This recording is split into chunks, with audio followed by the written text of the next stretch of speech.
But I mean, for this it has been done.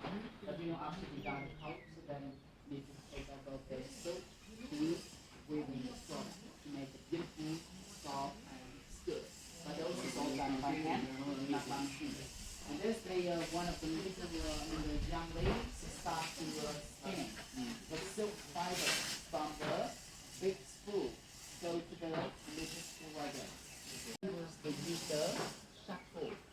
What about shuttle? They pick the slime like a small boat like regular. We want to see those ladies do. Already set it up.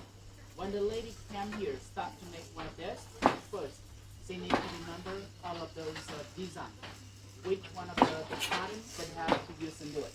Because all of this pattern, it's all changing all the time. And look at down there, you got a different pedal.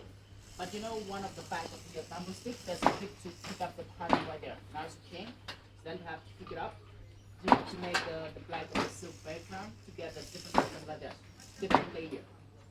See, to get two shuttle, but the same color, small and big.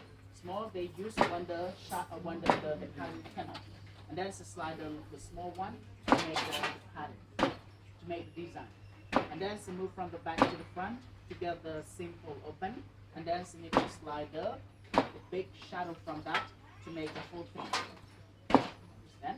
Understand?